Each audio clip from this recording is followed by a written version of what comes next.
Late September sun poured over Maplewood's tidy rows of clapboard houses as Linda Walsh knelt in her front garden, shears in hand, trimming the spent blooms from her heirloom roses. The scent of late summer petals mingled with the earthiness of freshly turned soil, an aroma she had loved for decades. Her hands moved on autopilot, clipping brown petals and removing dead canes. When she noticed movement beyond the white picket fence, two figures stood on her front lawn, a sharply dressed man holding a clipboard, and a woman in a crisp blazer flashing a realtor's badge. They gazed at the house's facade, its pale gray siding and navy shutters, as though appraising an old friend. Linda's heart stuttered. She straightened and set her shears aside, wiping her hands on her faded denim jeans. She recognized the realtor, Carla Myers, who sold half the homes in town. The man was a stranger, tall, gray at the temples, dark glasses perched on his nose. Her daughter Jenna stepped onto the porch, arms crossed. She forced a smile that didn't quite reach her eyes. "Mom's just visiting," Jenna said cheerfully, though her voice quavered. She approached the pair. "Yes, she's out in the garden today, but we're getting ready for a move." The realtor nodded briskly. "Lovely property. Do you mind if we take a look inside?" Jenna glanced over to where Linda knelt among the roses, then back at the realtor. "Oh, sure. She's planning to relocate soon. I can show you around." The stranger broke into a polite smile and extended his hand. "Mr. Thornton, pleased to meet you." Jenna shook his hand. "I'm Jenna Walsh. My mom's just busy at the moment, but I'd be happy to give you a quick tour." Linda froze at the edge of the garden, stems and leaves caught in her fingers. Her world narrowed to Jenna's words. "She's just visiting, planning to relocate soon." The truth hung between them like a thundercloud.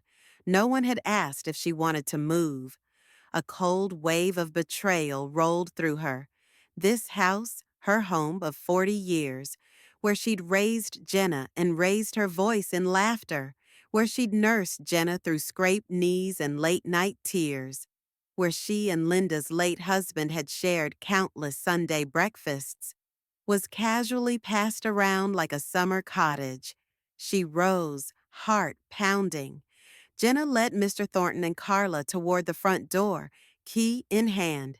Linda stared at her daughter's back, at the door swinging open to welcome strangers. A single autumn leaf drifted down in slow motion against the blue sky. In that moment, Linda felt as though the ground had slipped from beneath her feet. She dropped her garden shears with a sharp clang, startling a robin perched on the fence. The birdsong cut short, and the man and realtor paused on the porch steps. Jenna gestured for them to follow her inside. Linda took a trembling step forward, but the gate clicked shut behind her, and the strangers disappeared through the front door. She placed a hand over her heart as if to still its frantic beating. The world she knew, the safe, familiar map of her life, had suddenly redrawn itself, and in that instant, Linda Walsh understood that this house was more than a building. It was her anchor, her memories, her legacy. As she stared at the closed door, her rose garden swayed in the breeze, petals trembling like questions in the wind. That evening, the kitchen of 214 Hawthorne Lane glowed in warm lamplight. Linda sat at the small table, her hands wrapped around a chipped mug of chamomile tea. She wore her favorite gardening gloves, still damp with soil, as though unwilling to let go of the day's routine. Across from her, Jenna leaned against the counter, excited energy radiating from every gesture.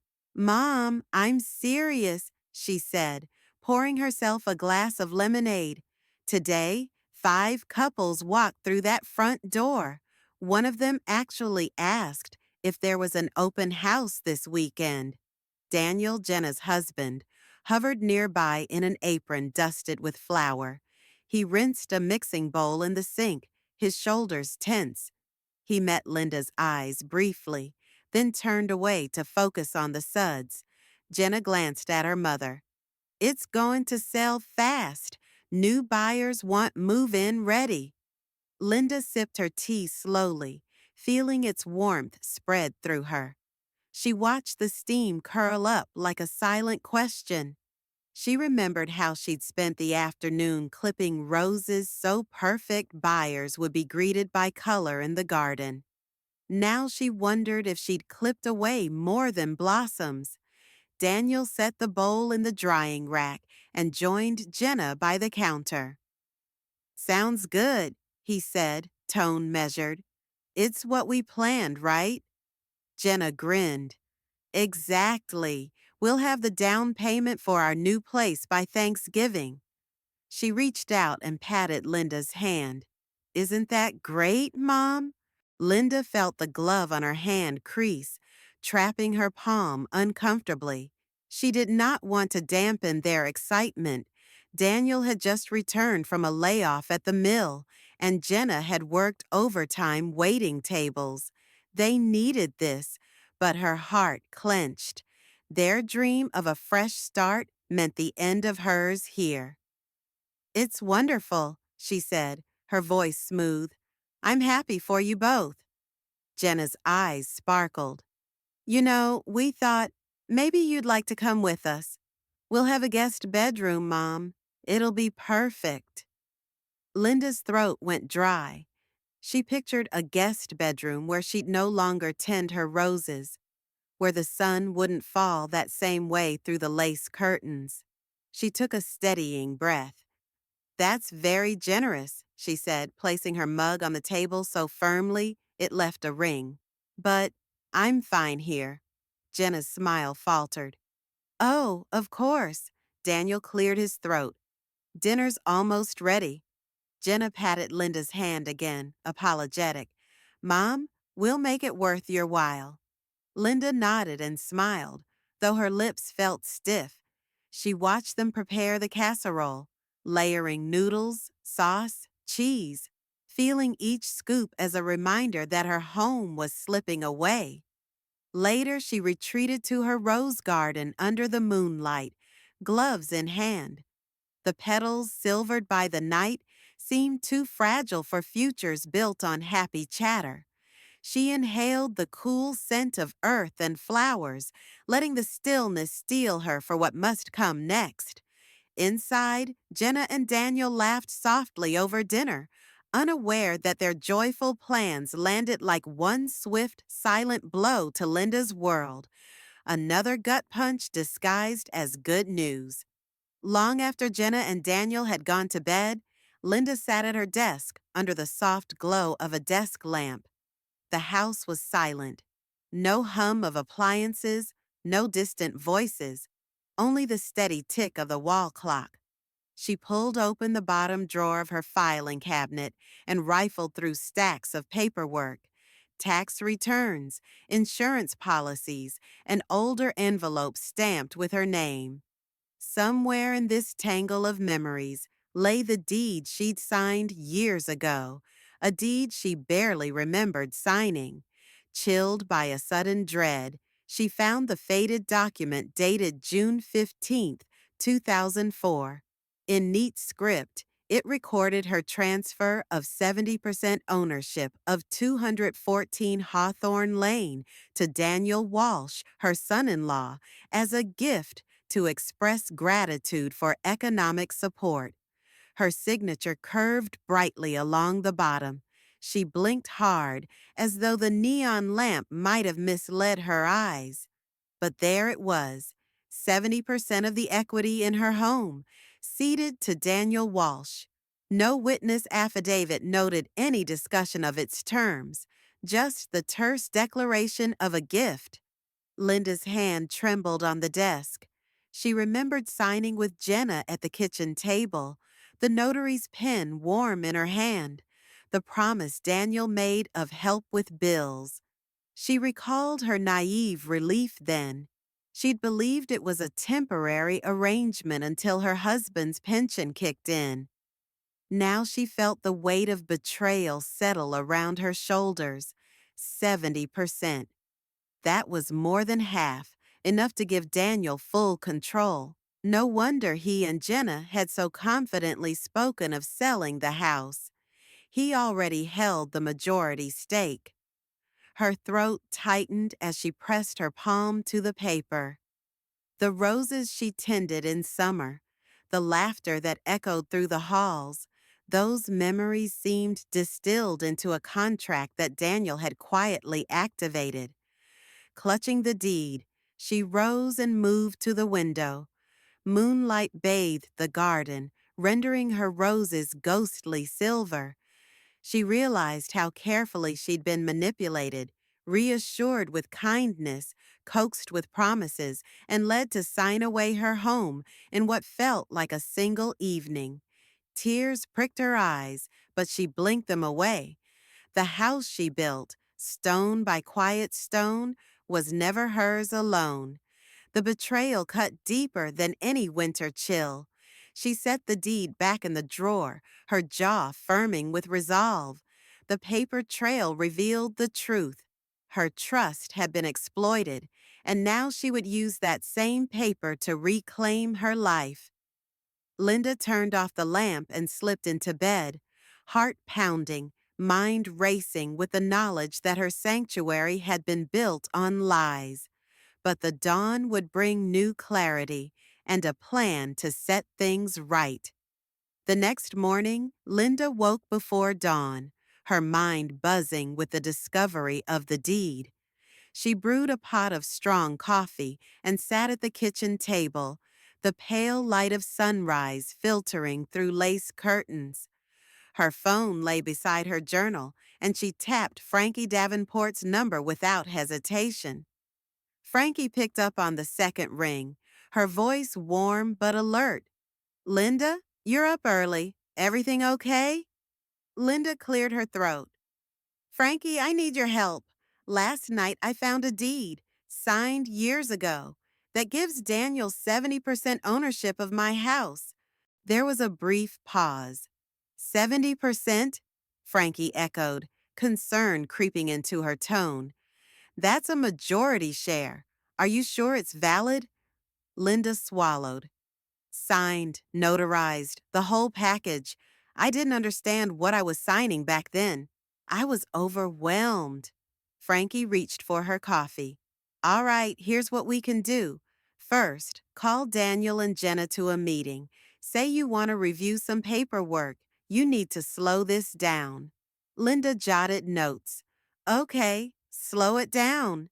"Next," Frankie continued, "we'll file a request for cancellation of deed with the county clerk. You need to show evidence of undue influence or lack of capacity. Back in 2004, was your husband ill? Were you under stress?"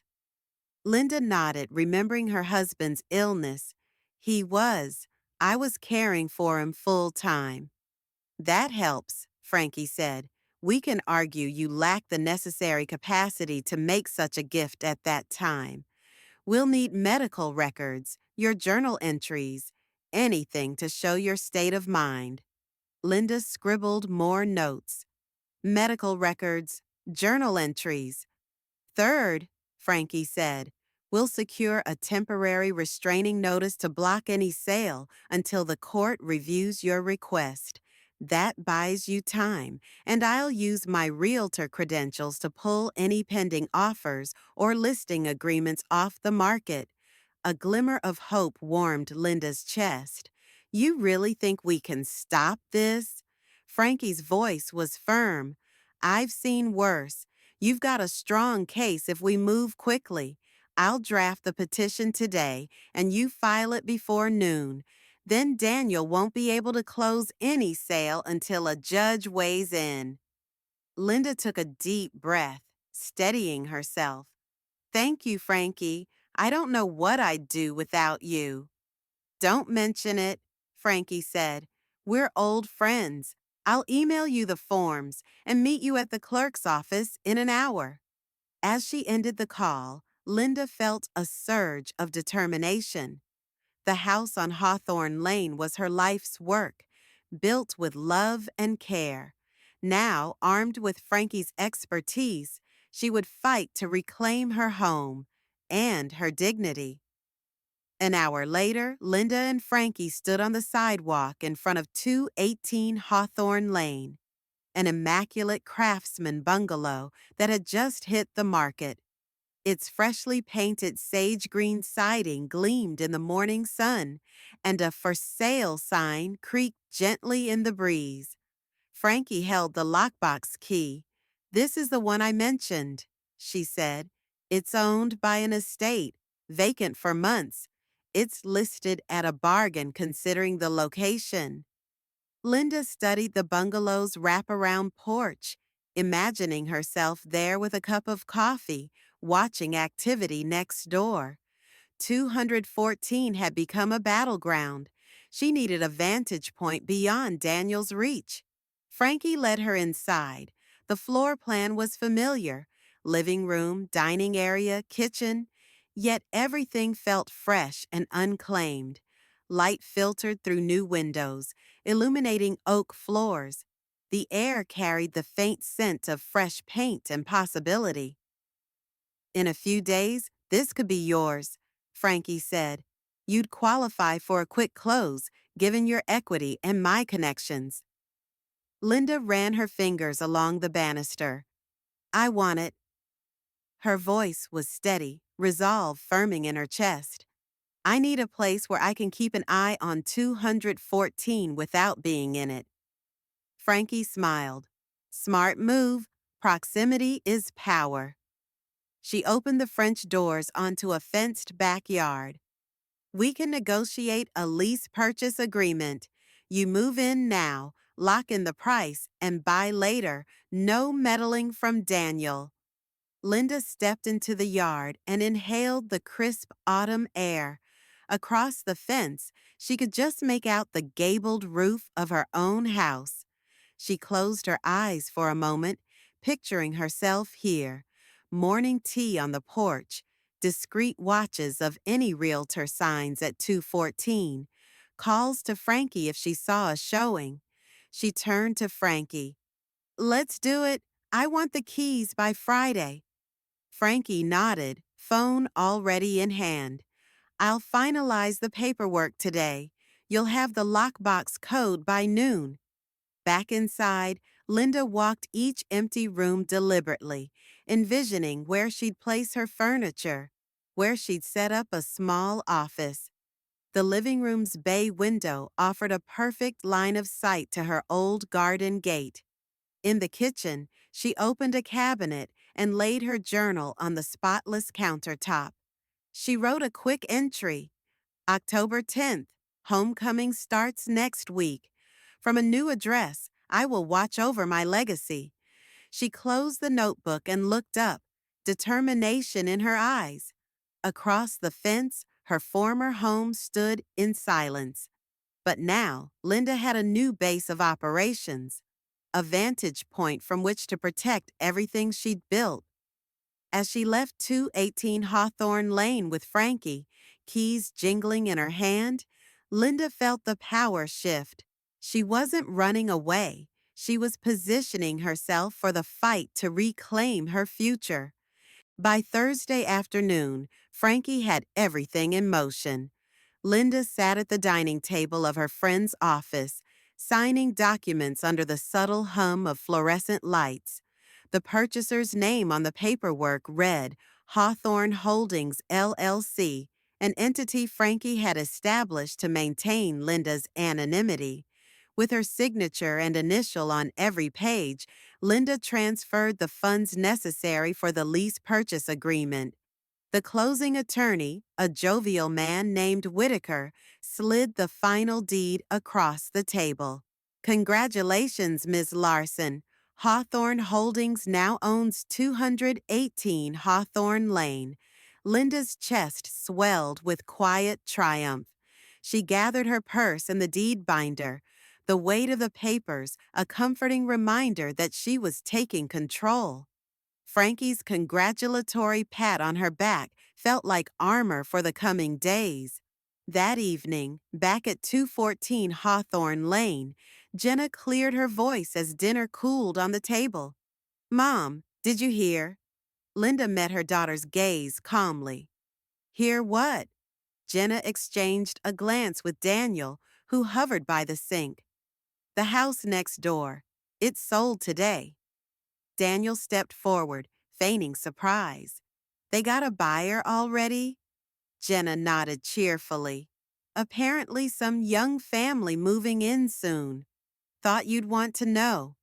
Linda pressed her lips together, her heartbeat steady. "Thanks for letting me know." Jenna's smile widened.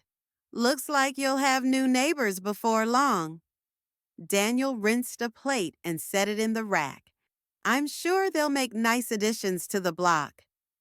Concealed beneath Linda's calm, a soft thrill spread through her. Her house, her plan, was already in place. Hawthorne Holdings would take possession next week. Soon, she'd have direct sight lines to her own home from across the fence. That night, while Jenna and Daniel retired to their bedroom, Linda returned to the guest room. She unlocked her suitcase, retrieved a simple pair of binoculars, and placed them on the bedside table. Next to them, a small notebook labeled Surveillance Log waited open. In the pale moonlight through the lace curtains, she wrote the date and lease purchase completed. The house next door belonged to her, yet Daniel and Jenna believed it went to strangers. Their assumption gave her the element of surprise. She sealed the notebook, set the binoculars beside it, and lay down. In the hush, she savored the knowledge that her silent bid was victory enough. For now, across the street, 218 Hawthorne Lane gleamed under street lamps, its new owner hidden behind a corporate veil. Soon, Linda Walsh would watch from its windows, a silent guardian of her legacy, while her adversaries remained blissfully unaware of the true tenant. One night early in November, after Daniel and Jenna had climbed the stairs to bed, Linda slipped from her room and down the hall, her footsteps soft on the hardwood floors. Dinner dishes waited in the sink, but she ignored them. Her purse lay on the living room sofa, where she'd placed it after returning from the closing. In the kitchen, she filled a thermos with cold water and snapped its lid tight. She collected her garden gloves, the binoculars, and her surveillance log notebook, placing each carefully into her shoulder bag. She moved through the house as though guided by memory, pausing at the framed photograph of her and John on their wedding day. She touched the glass, her fingertips cool against the silver frame. Silently, she unlocked the side door with a small key Daniel had given her, just in case. Outside, the November air bit at her cheeks, but she welcomed its sharp clarity. She closed the door behind her with a soft click, heart steady and eyes bright. In the gentle glow of the street lamp, 214 Hawthorne Lane stood quiet and unassuming. Linda walked to the white picket fence where her roses once climbed. She paused, gazing at the home she'd nurtured for decades, then turned a key in the lower lock, lifting the gate latch. The gate swung open noiselessly. She retraced her route to 218 Hawthorne Lane, the bungalow she now owned in name and spirit. The windows were dark, no sign of life within. Linda approached the porch and used her key to enter. The door swung shut behind her as carefully as it had behind her daughter earlier that day. Inside, the house smelled of fresh paint and promise. She set down her bag, then moved to the dining table and opened her shoulder bag. She withdrew a single sheet of crisp stationery on which she had typed a short farewell. The words were simple and bold. Silence is the loudest voice. Linda Walsh. She placed the note in the center of the table, directly under the overhead light. Then she walked through each room, living room, kitchen, her makeshift bedroom in the guest room, leaving behind no trace but the typed words.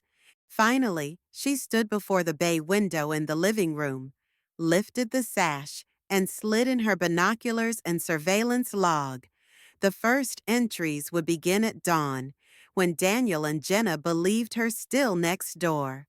Linda closed the window, locking it from the inside. She glanced at the door, her new sanctuary, and slipped into the guest room. She eased herself under the quilts, letting the quiet settle around her. Outside, the wind rustled fallen leaves across the porch. Inside, the note on the dining table caught the morning light, and the only sound in 218 Hawthorne Lane was the heartbeat of a woman who had chosen silence as her most powerful statement. At first light, Linda slipped from the guest room at 218 Hawthorne Lane and into the living room. The early sun cast long shadows across the freshly varnished oak floor. She moved to the bay window, her lookout point, and parted the pale lace curtains ever so slightly. Across the narrow gravel lane, 214 Hawthorne Lane looked familiar yet foreign. Jenna and Daniel had begun their makeover in earnest. Jenna stood on a small step stool inside the front window, brushing fresh white paint over the once navy shutters. Daniel was inside, hauling a large rolled rug from the living room as if it carried proof that the house was no longer home. Linda watched every detail recorded in her surveillance log. 7:05 a.m., Jenna primes shutters, 2 coats. 7:12 a.m., Daniel removes last of living room furniture. 7:20 a.m., sound of wallpaper stripper in master bedroom. She sipped lukewarm coffee from a thermos, letting each sip steel her resolve.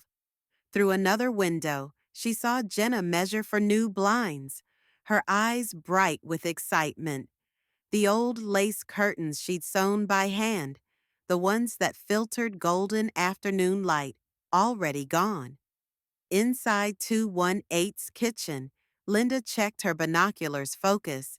She noted Daniel's frantic pace as he painted over John's favorite color, eggshell green, on the dining room walls.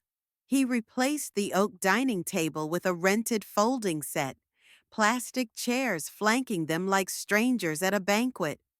As Jenna experimented with modern light fixtures, sleek chrome pendants hanging low over the hearth, Linda felt a pang of grief. Each change was another erasure of her history. The rod from which family stockings once hung, the spot where John's recliner faced the TV. She recorded the transformation. 7:45 a.m., living room chandelier replaced. 8 a.m., master bedroom wallpaper stripped, bare plaster revealed. 8:15 a.m., Jenna sweeps up debris, humming a tune unfamiliar to Linda's ears. Across the window pane, she pressed her notebook to hold wide her place. No more would she wake to the scent of brewing coffee in her own kitchen, or the sight of her roses blooming beneath the window. Now every familiar corner was being refashioned. Yet Linda felt no bitterness, only clarity. This view from behind curtains in her new domain was her vantage point, her reinvention. She would watch as her past was painted over, knowing that her memories were written not in wallpaper or paint, but in the pages of her journal and the edges of her heart. As Jenna stepped back to admire her handiwork, brushing a stray curl from her face, Linda closed her binoculars and let the curtains fall shut. Beyond them, The house she built would become someone else's canvas. But here, behind her own curtains, Linda Walsh was rewriting her life, one silent, sovereign stroke at a time. Late that afternoon, after Jenna and Daniel had driven off to pick up a new sofa, Linda stepped into the master bedroom at 214 Hawthorne Lane. The room looked startlingly different. The peeling floral wallpaper was gone, replaced by stark cream paint. The antique oak dresser had been hauled away. Even the sheer curtains she'd sewn by hand had vanished. She ran her fingers along the windowsill, feeling the cool surface of freshly painted wood. Then her eyes fell to the foot of the bed, where her grandmother's quilt once lay.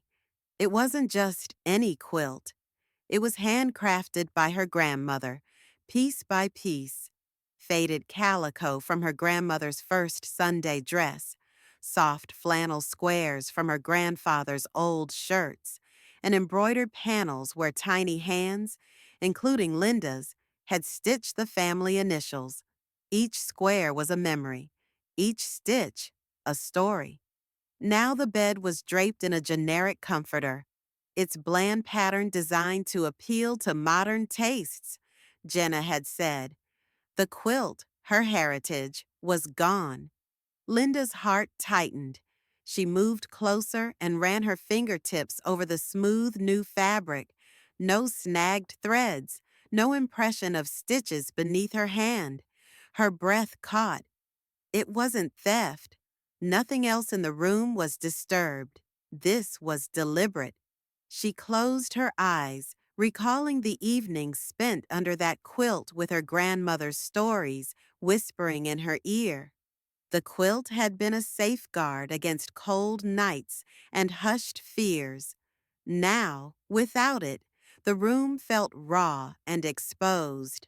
Linda opened her eyes and stepped to the side table, but the framed photograph of her grandmother, one with them laughing in a summer garden, had been replaced by a blank frame. Character assassination, she realized, erasing her past, her lineage, her very identity. She retrieved her notebook from her bag and flipped to a blank page. In precise script, she recorded October 20th. Quilt removed from master bedroom. No sign of forced entry. Cultural erasure evident. She closed the notebook with a quiet firmness. This wasn't just a missing throw. It was a message. Your story ends here. But Linda Walsh was no longer the silent gardener. She slipped the notebook into her jacket pocket and left the room. Outside, the sky deepened to a cold blue, and the freshly painted house stood silent. Inside her mind, Linda composed her next move. She would not let them rewrite her history.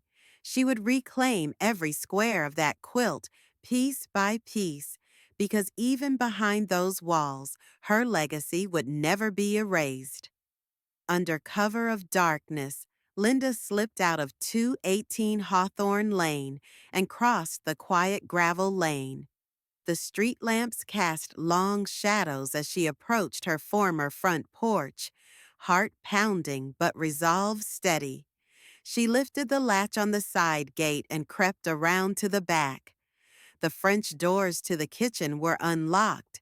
Daniel and Jenna had been careless swapping locks to accommodate painters.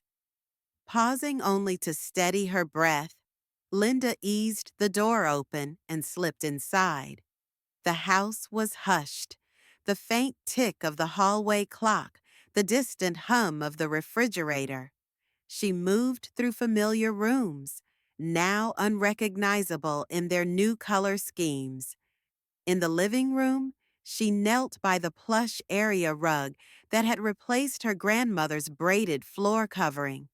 From her jacket pocket, she drew a small slip of paper and a black marker. With a quick stroke, she wrote, "Grandma braided this rug by hand. Some traditions never fade." She slid the note beneath the rug's edge so it peeked out at the next owner. In the dining room, She paused at the table where Daniel had installed a sleek glass top over her grandmother's solid oak heirloom. She lifted a coaster and placed her second note. This oak once held Sunday dinners for 7. Hope you break bread with as much love. She moved on to the master bedroom. There, where the missing quilt had belonged, she found only the bland new comforter. She opened her surveillance log and slipped another note into its folds. My grandmother's quilt was stitched with our family history. It's not gone, if you remember. In the hallway, a new mirror reflected her determined face. She pressed her final note to its frame. This reflection holds more than paint and plaster. You can't cover a lifetime. Carefully, she retraced her steps, leaving each note tucked precisely where it would surprise the decorators and occupants come morning. At the front door, she paused, hands on the knob. She imagined Jenna's astonished face finding these messages, tiny provocations, reminding them that some stories refuse to be rewritten. She closed the door softly behind her and returned to 218. Back in her guest room, she placed the empty marker and blank notepad on the bedside table. Outside, the faintest breeze stirred fallen leaves. Linda lay awake under her borrowed quilts that night, feeling the quiet power of her words out in the dark house next door. Each note was a small reclamation of her past and a promise that no one could erase the life she'd lived.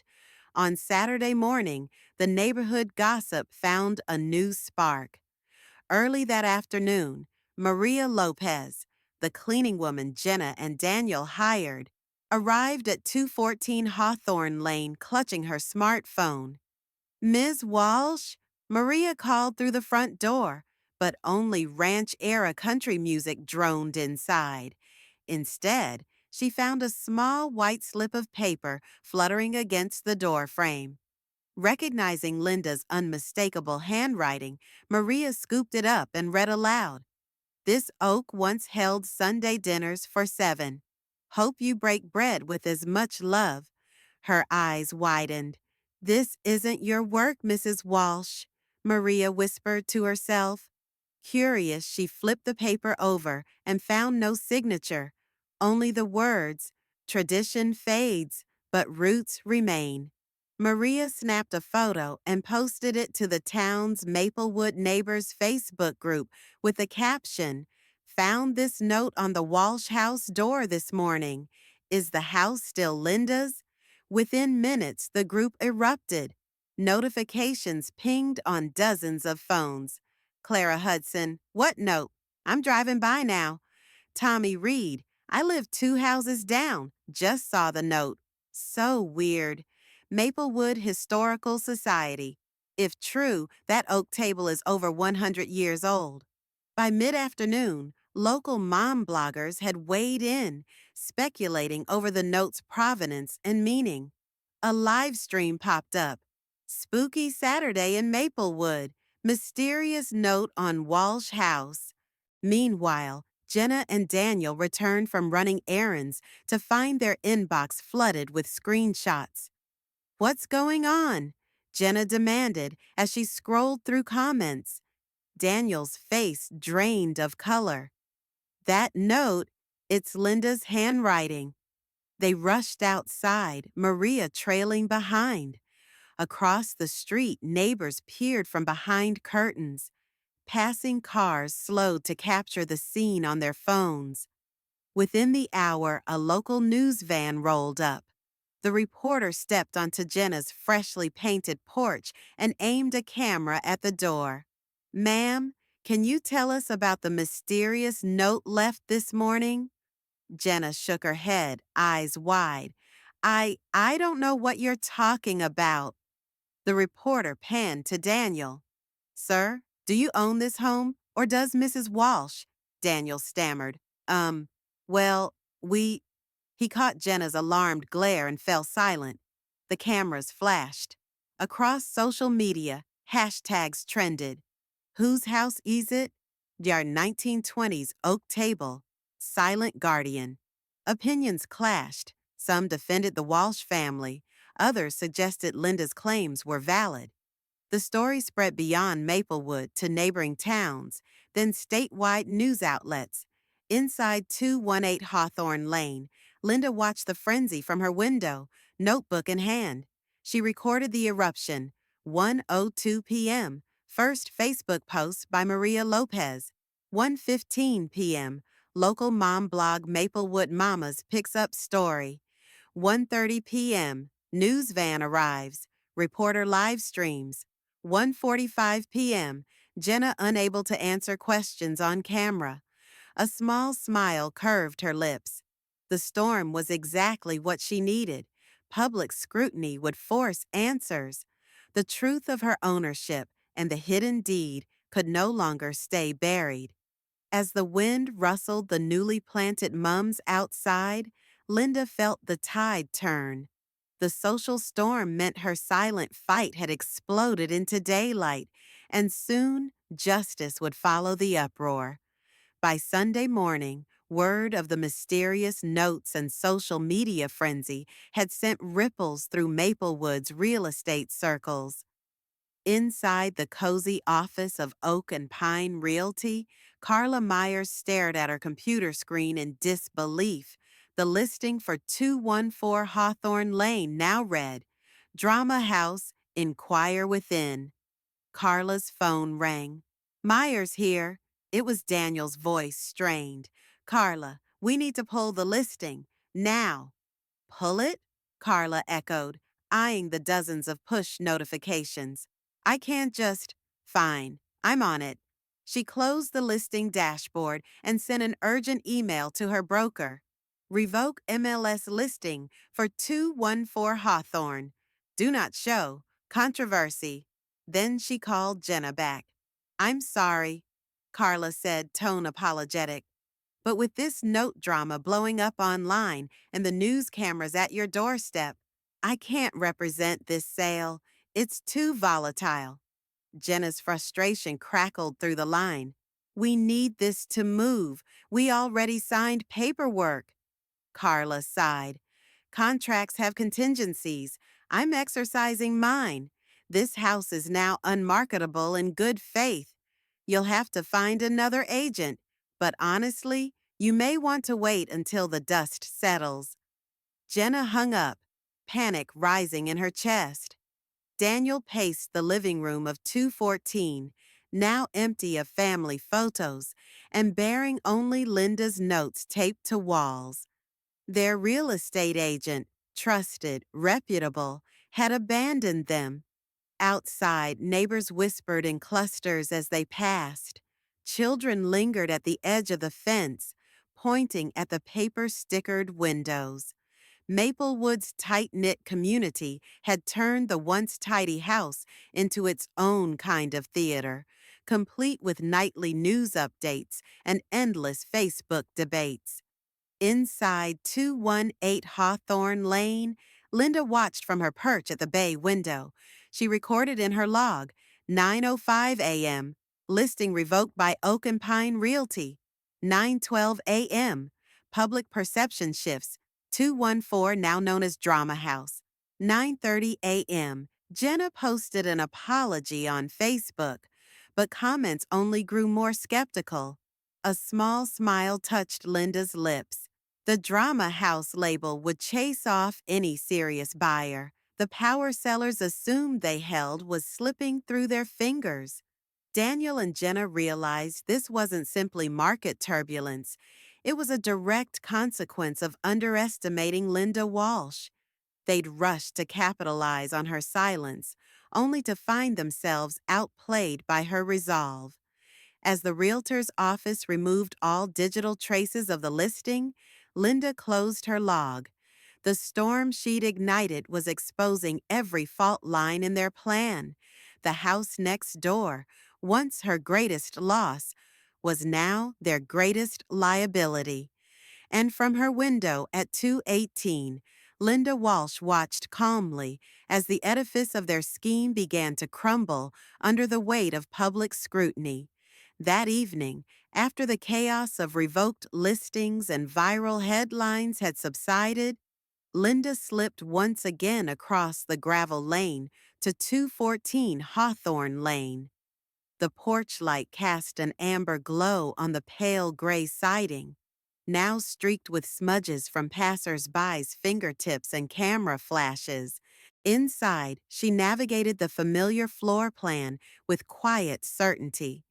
The living room's furniture draped in plastic, the blank walls, the missing quilt, all evidence of the erasure of her presence. She paused at the front door, pen and stationery in hand.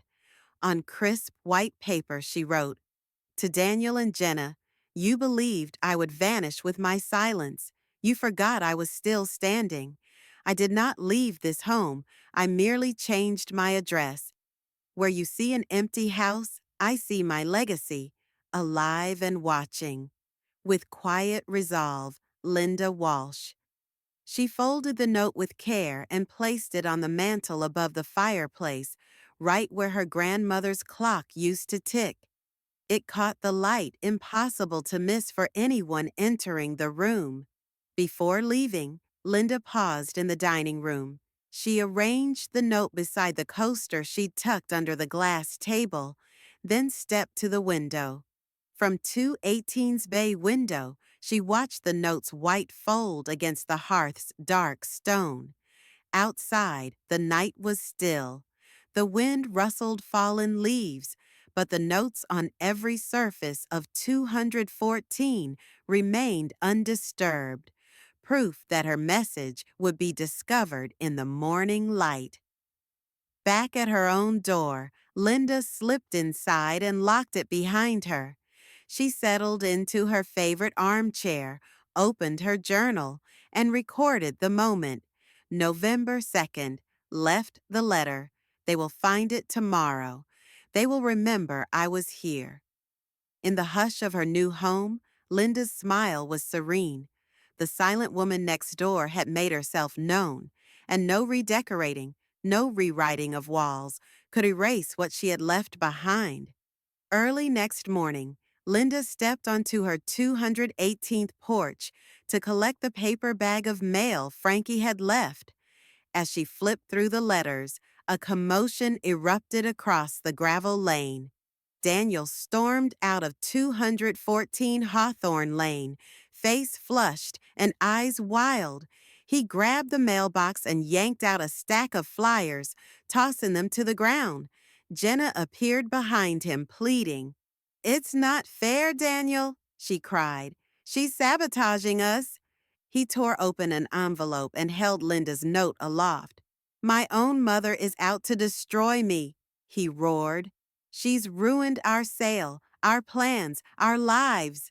He flung the letter toward the house, stormed down the porch steps, and marched off the property, slamming the gate behind him. Jenna watched him go, tears glistening. She didn't see Linda on her porch until she called softly, "Jenna, are you all right?" Inside her living room, Jenna slumped into a chair. Across town, Frankie closed her laptop with a sigh. Daniel had come to her office first, armed with angry accusations. He'd ranted, "My mother's plotting against me. This is sabotage." Frankie had listened, expression calm. When he'd finished, she said quietly, "Daniel, intelligence doesn't sabotage. Intelligence only reflects." He stared at her, confusion mixing with fury. "What kind of answer is that?" "It means," Frankie explained, "that Linda's actions aren't about hurting you. They're a mirror of your own choices, your haste and disregard for her rights. Her strategy reflects the truth of your plans." Daniel had stormed out, leaving Frankie with the echoes of his frustration.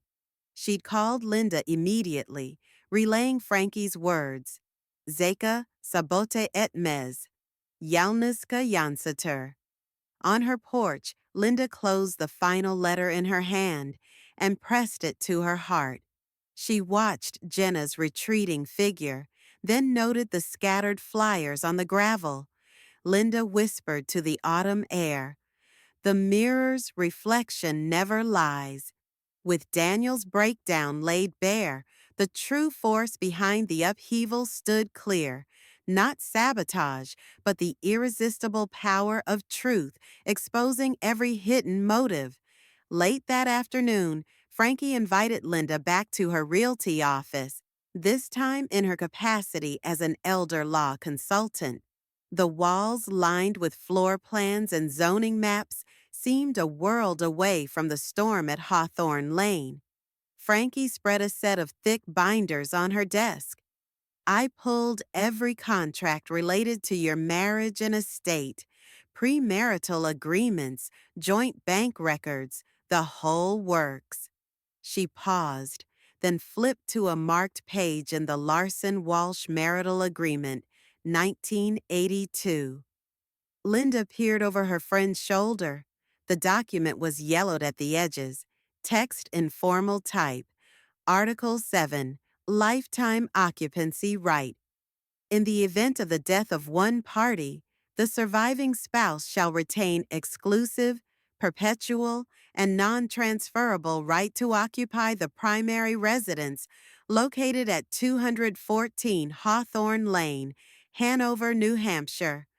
This right shall supersede any subsequent conveyance, sale, or encumbrance, and shall remain in full force regardless of ownership interest percentages. Frankie tapped the clause. Here it is, lifetime occupancy right. It's crystal clear. Even if Daniel holds majority equity, this clause trumps any transfer. Legally, you cannot be forced out. Linda's breath caught. She remembered Harold insisting she keep that agreement for her protection. At the time, she'd signed without reading every line. Now, those very words were her fortress. "So," Frankie continued, "any sale Daniel pursues is invalid unless you waive this right in writing." Linda's heart lifted. He never mentioned this. Frankie shook her head. He assumed you'd never look. But now we have a powerful tool, a binding contract, signed before witnesses, notarized by the county clerk. We'll file a motion to nullify the sale on that basis. Linda nodded, fists unclenching. That's exactly what I needed. Frankie printed a copy of the clause, highlighting the key phrases. "I'll draft the motion today. We'll cite this marital agreement and request an injunction. The court will have to recognize your occupancy rights." Linda ran her fingers across the highlighted text. Exclusive, perpetual, and non-transferable. Each word was a guarantee, sealed in ink nearly 40 years ago, to protect her home. As the sun dipped below the horizon, casting long shadows across the office floor, Linda felt the weight of uncertainty lift. The clause in her prenuptial agreement was no mere footnote. It was the legal cornerstone that would restore her sanctuary. That evening, back at 218 Hawthorne Lane, Linda placed the printed clause in her surveillance log folder, alongside her deeds and notes. She closed the folder with quiet triumph, knowing the final legal shield in her arsenal was now ready. Tomorrow, the battle for her home would reach the courthouse steps, and no clause, no covenant, could ever be stronger than the promise she held in her hands. The Maplewood Town Hall meeting convened in the municipal building's modest auditorium, its folding chairs filled with residents curious about the uproar at 214 Hawthorne Lane. The mayor called the session to order, then paused at the agenda. Under public comments, he looked directly at Linda Walsh. "Ms. Walsh, I understand you requested time to speak." Linda stood from her seat in the back row. Every eye in the room turned toward her. With calm determination, she made her way to the microphone at the front podium. the hush deepening around her. "Thank you, Mayor Benson," she began, her voice carrying clearly into the silence. She glanced briefly at Jenna and Daniel, seated near the council members, their expressions taut. Then she turned to the audience. "This house at 214 Hawthorne Lane has been in my family since 1962, Linda said, sliding a photo of her young son Tom on crutches into the podium's display stand. The photo showed Tom, fevered and frail, smiling through pain after a childhood illness. "You may not know this, but the window you see there," she pointed to the slide behind her, showing the front parlor window, "has never opened since that summer of 1982, when my son's fever was so high I needed to keep a single draft to monitor him at night." A murmur ran through the audience. Linda continued, her voice softening. "That window became our lifeline. Whenever I look through it, I remember the fear and the relief, because that house protected us then, as it has for generations." She let the pause linger. "They think they can paint over those memories, replace those windows, erase what I built with love and care. But the house knows our history, knows every laugh and every tear. You may not realize there's a clause from 1982 granting me perpetual occupancy rights, or that I've watched every attempt to displace me from my garden, my bedroom, my life." Faces in the crowd grew solemn. The mayor cleared his throat. Linda pressed on. "Some of you saw my notes taped to the walls, reminders that oak tables and braided rugs aren't just objects. They're milestones of our family's journey. You called it drama. I call it testimony. A way to remind us that our stories belong to us and to no one else."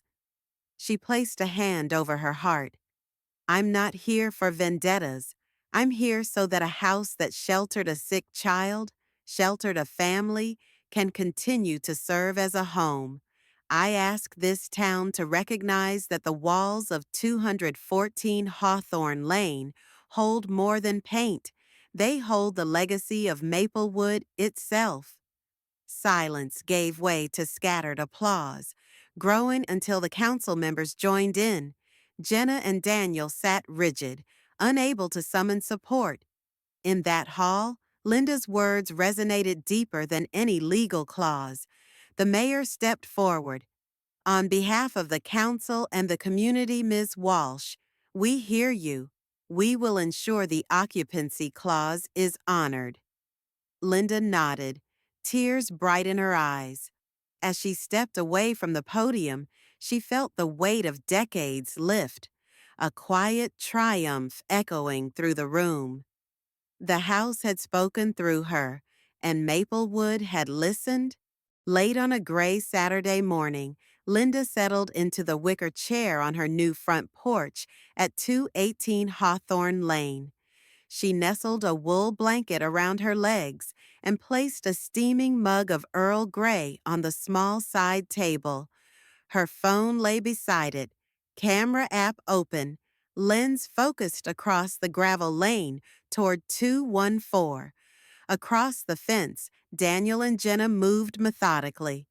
Daniel carried the last of their boxes down the porch steps, stacking them neatly beside the driveway. Jenna folded the borrowed folding chairs and slid them into the trunk of their car. Their movements were precise, practiced. No wasted emotion, no turning to look back. Linda raised her cup in a quiet salute. On her phone screen, she tapped record, but muted the microphone. She didn't need audio. The silent footage would speak volumes. She watched Jenna fold a pink throw blanket, one she had once used to warm visiting grandchildren, and place it in a labeled box marked BR3, Linda's. Linda's breath caught. The throw had been a gift from her granddaughter's first birthday. Memories softened her chest. Daniel appeared at the front door, pausing as though to memorize the pale gray siding one last time. He ran a hand along the banister rail, the same one Linda had built with him as a child. He didn't turn. Instead, he looked away and began locking the doorknob. Jenna emerged, carrying the last of their framed family photos: her wedding portrait, Daniel's high school graduation, shots of Tom on his bicycle. Their boxes lined the walkway like a parade of erased memories. Linda sipped her tea, the warmth calm against the autumn chill. She scrolled through the footage: Jenna's tight smile, Daniel's stiff shoulders, the way the door closed with a deliberate click. She paused on a frame where Jenna hesitated, one hand on the door frame, as if summoned by ghosts of the past. In the silent video, the empty house at 214 looked both familiar and hollow. The soft light through the windows illuminated freshly painted walls, walls that would hold no traces of Linda's life. When the moving truck arrived, Jenna waved without looking. Daniel climbed into the driver's seat, and the engine's rumble filled the air. Linda recorded them backing down the gravel drive, the truck's tail lights swallowed by the misty afternoon. She let the camera run until 214 stood empty, no figures on the porch, no boxes in sight, just a vacant house awaiting its next chapter. Then she tapped stop. Closing the camera app, Linda cradled her mug and breathed in the scent of tea and falling leaves. She watched the field beyond her porch grow dim, knowing that while they had left their home, she had not. Her silent vigil complete, she wrapped the blanket tighter and rose. The recording would serve as her final testament, a quiet chronicle of departure, captured by a woman who had reclaimed her story and watched its exiles pack. As Linda turned back toward her own door, she whispered to the wind, "Goodbye, 214. My home remains." A week later, 214 Hawthorne Lane stood quiet under a pale winter sun. The for sale sign had been removed, replaced by a modest leased placard. Snow-dusted hedges framed the new tenant's moving van, which unloaded boxes and a small sofa. Linda watched from her front porch at 218, the binoculars tucked away in her coat pocket. Across the narrow lane, a young couple, early 30s, bundled in wool coats, stepped onto the porch of her old home. They looked around with hopeful eyes, pulling gloves onto their hands and brushing snowflakes from the railing. She couldn't help but smile. To them, this was just a house. 4 walls, a roof, a driveway. No memory of childhood's scraped knees on those steps. No echo of her husband's soft humming at dawn. No trace of her grandmother's quilt. Linda poured a fresh pot of cocoa in her kitchen and spooned the mixture into a navy mug.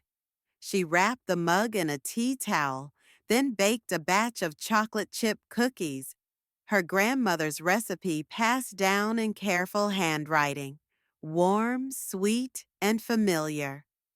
With her plate in hand, Linda stepped into the twilight and crossed the gravel lane. The couple paused their unloading to watch her approach. Linda offered a gentle wave and set the plate on their front porch beside a welcome mat. A note lay beside the cookies. "Welcome home. Enjoy these cookies and make yourselves happy here. L.W." The woman knelt to pick up the plate, her cheeks pink from the cold. The man hovered protectively, but softened when he read the note. "These look amazing," the woman said, her voice bright. Linda nodded. "I baked too many. Please help yourselves." They offered thanks, and Linda turned back to her own porch. As she walked away, she heard the gentle crunch of snow under their boots and the soft murmur of thank you echoing behind her.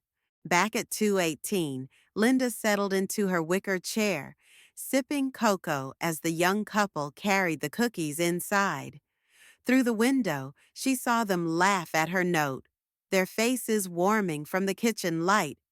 214 Hawthorne Lane was just a house again, open to new stories, new laughter, new memories. Linda closed her eyes and let the silence wrap around her. She had reclaimed her past and safeguarded her legacy.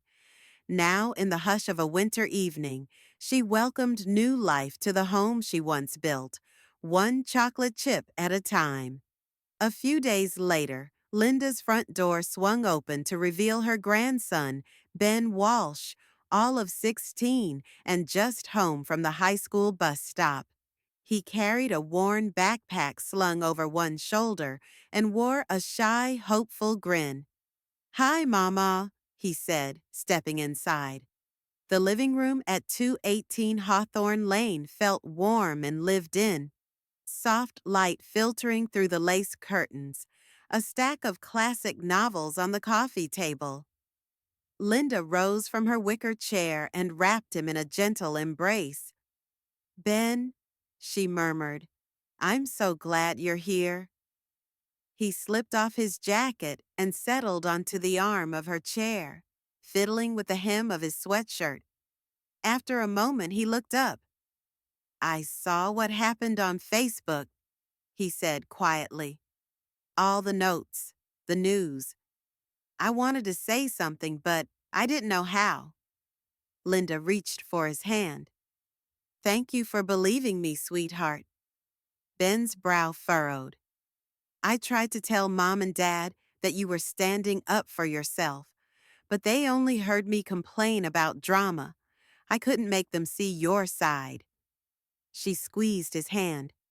"Adults aren't always good listeners, but you held the truth in your heart." He nodded. "I did. When I saw that quilt was gone, I felt like they'd erased Grandma's story. But then I found your notes online, and I knew you were still here." Linda smiled, pride and relief mingling in her chest. "That notebook of mine, my surveillance log, held more than records. It held my voice." Ben leaned forward. "I kept telling them, she didn't abandon her home. She just moved next door." But they wouldn't listen. He shrugged, looking away for a moment before meeting her eyes again. "I wanted you to know that I understood, even if they didn't." Tears pricked Linda's eyes. She placed a hand on his cheek. "You understand me better than anyone." He grinned, a confident spark lighting his eyes. "And I'll keep telling them until they finally hear." Linda chuckled softly. "Thank you, Ben. Your voice matters, just like mine does." He hopped down and crossed to the small window overlooking her old garden gate. "I miss the roses," he admitted, "but this place has its own kind of magic." She joined him at the window and pointed across the lane. "That house will always be part of our story, but this is our home now." Ben nodded. "I get it, Mama." He turned back to her and offered a lopsided smile. "Thanks for teaching me what really matters." As afternoon light warmed the room, grandmother and grandson sat side by side, hands entwined. In that quiet moment, Linda knew her legacy was safe, not just in deeds or documents, but in the heart of the grandson who truly listened. Spring's first warmth drifted over Maplewood as Linda stepped onto the front porch of 218 Hawthorne Lane at dawn. In her hands, she carried a small terracotta pot filled with lavender seedlings, slender green shoots promising purple blossoms weeks from now. She knelt beside a square of unplanted soil just beyond the porch steps, placed a seedling in its new home, and gently pressed the earth around its roots. One by one, she spaced 6 plants along the porch's edge, their silvery foliage catching the morning light. Behind her, the wicker chair waited, cushions plumped and ready, The camera, set on a tripod just inside the doorway, captured the entire scene, lens focused on Linda's steady movements. No sound was recorded. The only voices were those of memory and heart. When she finished planting, Linda rose and wiped her hands on her jeans. She took in the view. Across the gravel lane stood 214 Hawthorne Lane. Its new occupants long ago settled in, unaware of the lavender rows that marked her coming and going. The camera's gaze lingered on Linda's face, lines softened by a small, serene smile. She reached into her pocket and withdrew a single handwritten note, folded small. I did not leave. I simply remembered where home grows. She tucked the note into the crack between a porch slat and the planter box. It would remain, a quiet testament for anyone curious enough to look. Linda stepped back and settled into the wicker chair, her gaze drifting over the young lavender plants, swaying ever so slightly in the breeze. She closed her eyes and inhaled the cool, herbaceous scent, earthy and hopeful, a fragrance that spoke of resilience. As the camera slowly pulled back through the glass door, the sound of a distant robin's song filled the silence. The lens captured the rows of lavender standing guard over her new threshold, the soft curve of the porch roof, and the pale gray siding of the house next door. In the final frame, Linda's voice, gentle and unwavering, filled the air. I did not leave. I simply remembered where home grows. And with that, the screen faded to lavender-colored credits, leaving behind the image of a woman who chose her ground and reminded us all that home is where our roots take hold.